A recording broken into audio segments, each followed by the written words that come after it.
E também, aproveitando os erros, o que você diz da Cruzada das Crianças? É uma história que eu ouço quando eu era criança.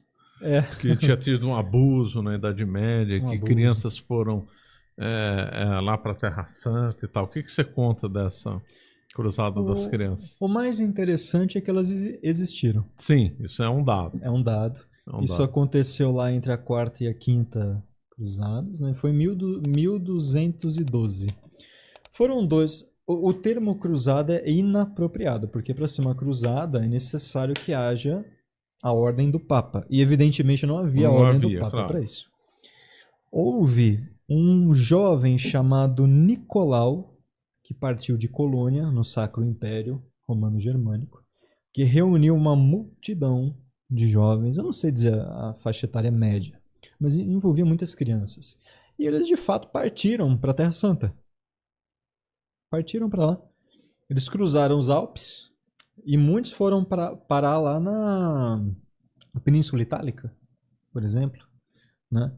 Muitos chegaram a embarcar em navios. Eles foram se separando, uns foram para Veneza, outros para Gênova, outros para outros portos, outros se perderam pelo caminho, nós não temos tantas notícias. Esse movimento acabou tragicamente.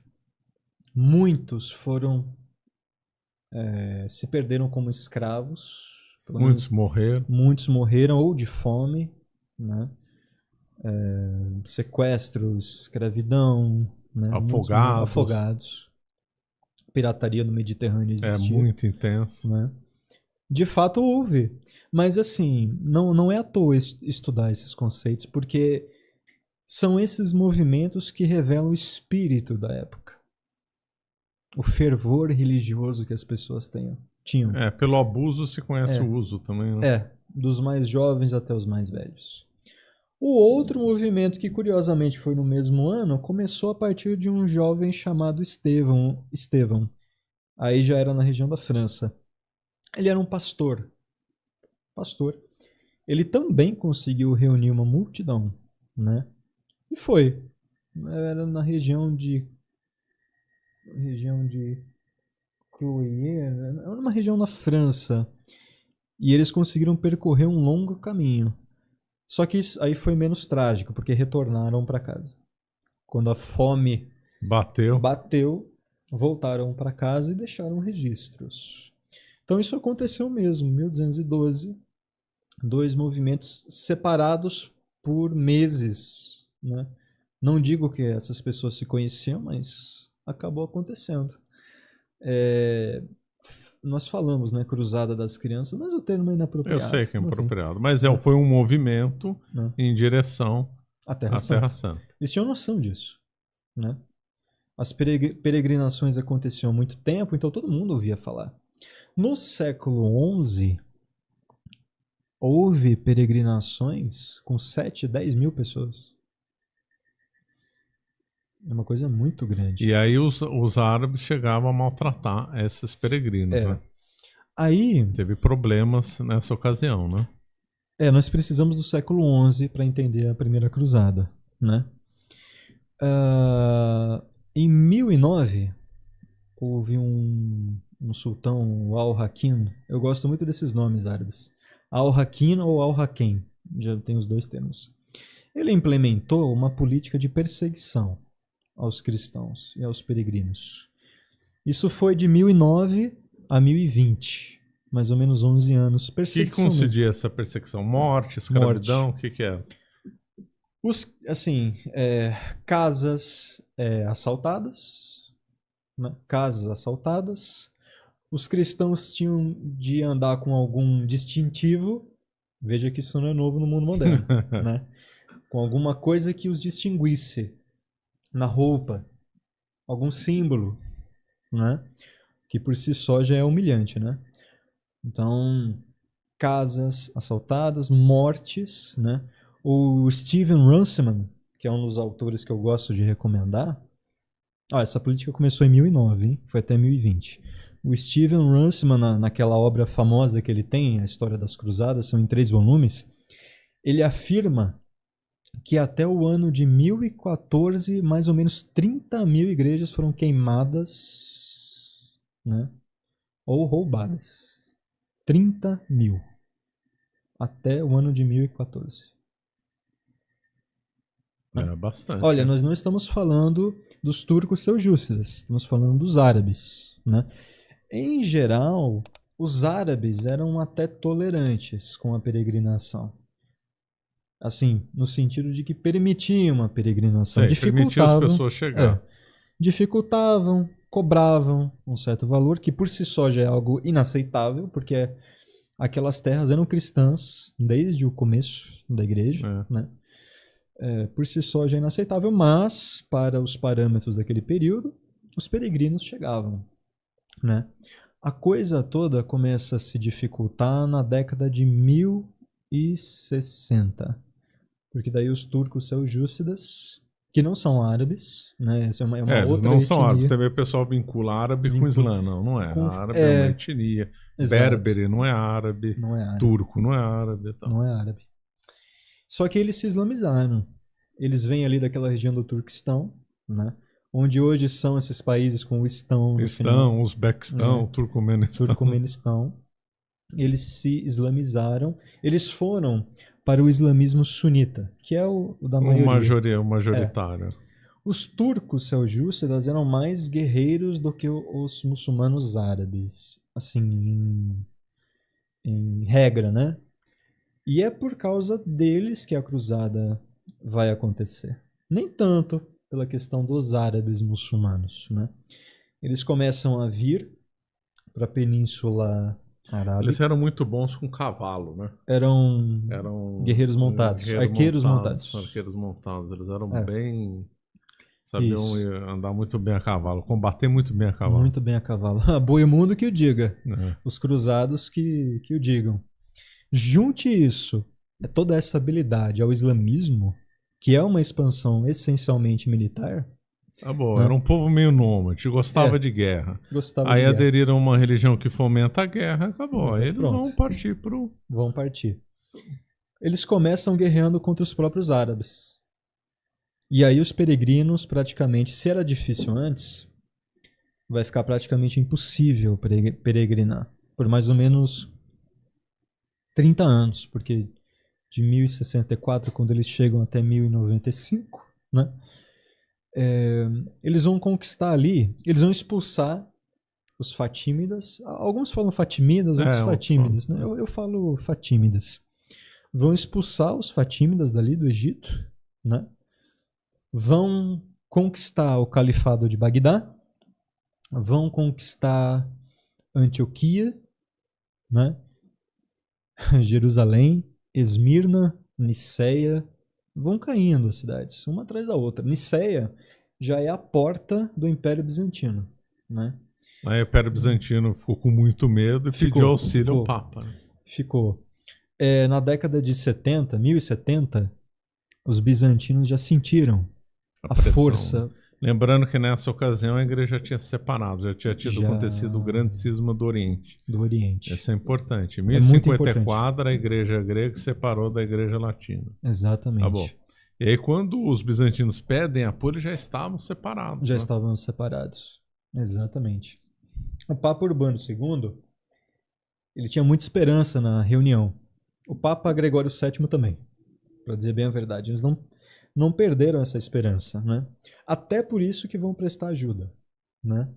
O primeiro que vai tentar é o Papa Gregório VII. Ele conseguiu reunir 50 mil homens. Ele escreveu uma carta de punho dele mesmo, dando esse número, né? Aliás, eu até posso encontrar aqui. Eu trouxe esse livro por causa das fontes. O historiador tem que ir em primeiro lugar para as fontes, né? Ele consegue reunir um exército de 50 mil pessoas, mas isso nunca saiu do papel. Não vai sair do papel, vai caber Urbano II. Veja só que é muito interessante que o Gregório VII escreve aqui. Creio, afirmo até, que esse apelo, por inspiração divina, a Guerra Santa, né, foi recebido com alegria pelos italianos e pelos habitantes ultramontanos, e que mais de 50 mil homens já fazem seus preparativos. Se lhes for permitido ter-me como comandante e pontífice dessa expedição, que os cruzados, Eles queriam muito que o Papa participasse. Em geral vai ser assim. Nenhum Papa vai. Nesses 200 anos, nenhum Papa vai à cruzada. Mas por inúmeras razões. Não era por falta de coragem, de coragem nem de vontade, né? Desejo deles erguer-se em armas contra os inimigos de Deus. Essa é a primeira coisa, são inimigos de Deus, né? Não de um simples território, de um sentimento de nacionalismo, se nós podemos chamar assim, né? E chegar até o túmulo do Senhor sob seu comando. Então, Gregório VII tentou fazer isso, mas a cruzada não aconteceu, né? Os bizantinos mandaram uma embaixada para o Papa Gregório VII, né? Depois da derrota em Manziquerta, em 1171. Onde fica Manziquerta? Manziquerta fica mais ou menos onde hoje é... Subindo ali Bagdá. Ah, tá. Norte, né? De Bagdá. Iraque. Iraque. Nós temos ali Istambul, que é a antiga Constantinopla, e vem Niceia, Edessa, ali, né? E aí vem Manziquerta, mais ou menos ali na região do Iraque, né? O próprio Basileu caiu, prisioneiro, Romano IV Diógenes. Acho que ele tinha mais ou menos ali 100 mil homens. 100 mil. Né? Perdeu. Quanto os turcos tinham? Poxa vida. Os turcos ali... Coisa de... Os números que eu conheço, talvez 25 mil. Nossa, ele perdeu com tendo maioria. Eu não estou certo desse número. Mas os bizantinos tinham um grande exército. Né? Os cruzados sempre, em geral, vão ter um exército menor do que os turcos. Mas dessa vez os bizantinos tinham mais. Creio eu. Mas era um império em vias de queda. Né? Em vias de queda. E vão ter de esperar aí 30 anos. Para Esmirna vai cair em 1092. 3 anos antes da convocação. Né? E é o que o Papa Urbano II vai fazer. Aleixo I Comneno vai enviar uma embaixada para conversar com Urbano II no Concílio de Placência. Concílio de Placência. Isso aconteceu em março de 1095. E depois desse concílio, Urbano II começa a dialogar com alguns nobres, já dizendo, né, nós devemos nos preparar. E ele vai passar os próximos meses refletindo sobre a cruzada. Ele não inventou as cruzadas, ele foi o grande homem que deu início a elas e inovou em alguns aspectos, como, por exemplo, a questão da cruz e das indulgências, né? No sentido de... Por isso que eu falei que a cruzada é uma guerra santa na sua maturidade. Ele inovou no sentido de reunir a maior parte das características que fizeram das cruzadas, né? Mas muitos papas já vinham falando sobre Guerra Santa, inclusive sobre indulgência, né? Ele vai fazer um discurso, né? O Concílio de Clermont vai começar no dia 18 de novembro de 1095, e ele vai fazer o famoso discurso, isso tem até em livro didático. Isso é famosíssimo, né? Apelo de Clermont, chamada de Clermont. Dia 27. Foi algo tão grandioso em vários sentidos que ele precisou fazer em campo aberto. Não cabia na igreja, né? Sabe quem estava nesse concílio? O Eugênio III, o futuro Papa da Segunda Cruzada. Salvo engano, Pedro Eremita, que participaria da Cruzada Popular. Né? Teve a Cruzada Popular também, é verdade, tinha esquecido dela. Que também é um termo inapropriado, né? Ali. Não era bem o sonho de Urbano II, o que aconteceu ali naquela Cruzada Popular, mas é muito importante para nós entendermos todo o contexto ali, né? E esse apelo vai fazer muito sucesso, né? Peregrinação, o Papa como chefe da cristandade e a expansão do islamismo pelos turcos seljúcidas, né? E a cruzada, nós temos algumas características. Não é qualquer aventureiro que pode fazer parte de uma cruzada. Então o Papa Urbano II estabeleceu alguns critérios, né? Por exemplo, a famosa questão da indulgência. né? Que depois foi explorada por Lutero, séculos depois. Foi explorada por Lutero. Exatamente. Não tinha nada a ver com venda de eu sei. Né? A gente não sabe que não é. Não tem nada a ver com venda de lugar no céu. A indulgência não tem preço, né? Mas ela foi concedida por Urbano II. Já foi concedida por ele em vários outros momentos, né? E o que é a indulgência? Uma coisa é o perdão dos pecados, outra coisa é a indulgência. Ele não estava oferecendo o perdão dos pecados. Isso se faz na confissão. Sim. Então, o nobre, por exemplo, ele frequentava a confissão, ali os pecados eram, né, confessados, fossem veniais, fossem mortais, né, menos graves ou mais graves. E aí era oferecida a indulgência, né?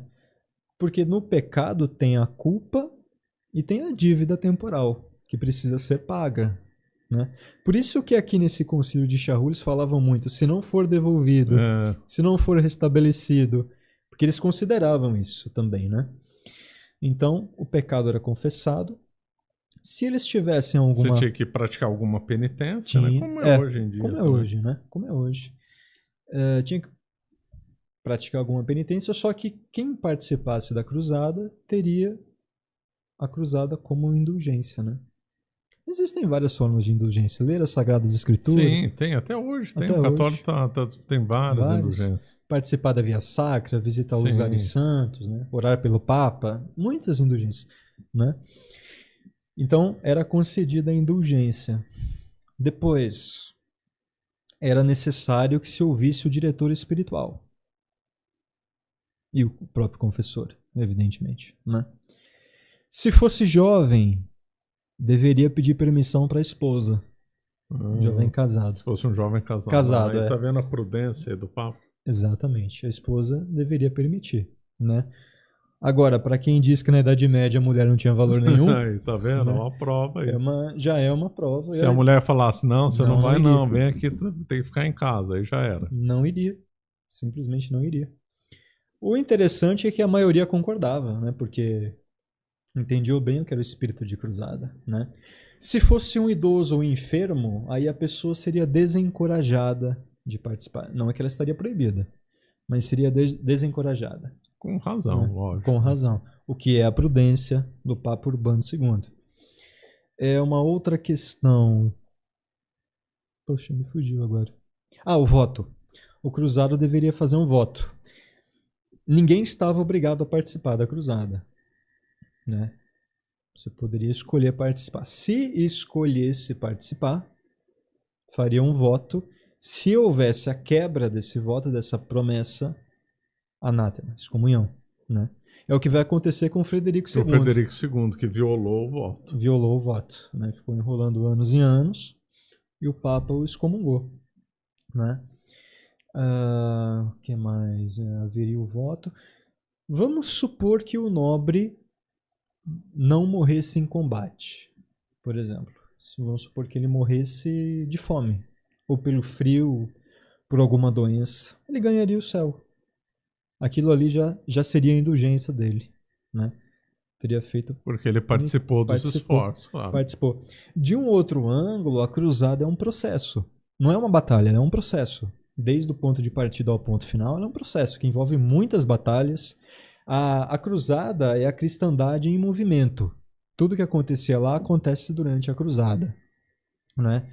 Com as relações vassálicas, tudo acontecia. As missas, os padres iam junto. É uma outra questão. Os padres e os clérigos que se alistassem deveriam pedir permissão para os superiores. Claro. E muitos iam, né? Por causa das confissões, por causa das missas. Tinha que... Né? Todo o exército católico sempre teve padre, até hoje, né? O capelão e tal. Exatamente. Então são muitas as características que mostram que era algo muito complexo e muito interessante. Era bem organizado. Tanto que eles vão partir só no dia 15 de agosto de 1096, que é o dia de Nossa Senhora. O Papa Urbano II queria que eles se reunissem todos numa região da França, que não vai acontecer isso, porque vão ser 5 grupos que vão partir de regiões diferentes. Eu estou falando tanto assim da Primeira Cruzada porque dela vieram as outras 7. Outros, claro. Ela é a mais importante. Claro. Ela é a mais, assim, é o fundamento, é a base, né? As outras 7 cruzadas vieram em decorrência das consequências dessa cruzada, né? E outras cruzadas menores também, nos intervalos. Muitas. De menor expressão, mas tão importantes quanto, porque no final das contas houve a cruzada de 1101, 1108, de que Bohemundo participou também. Na década de 1120 houve uma outra, até a Segunda Cruzada, né? Eu queria aproveitar, professor, já que para a gente poder aprender com a história um pouco. Você acaba de assistir um corte do Caravelas Podcast. Na tela está aparecendo o episódio completo e outro corte. Muito obrigado pela atenção.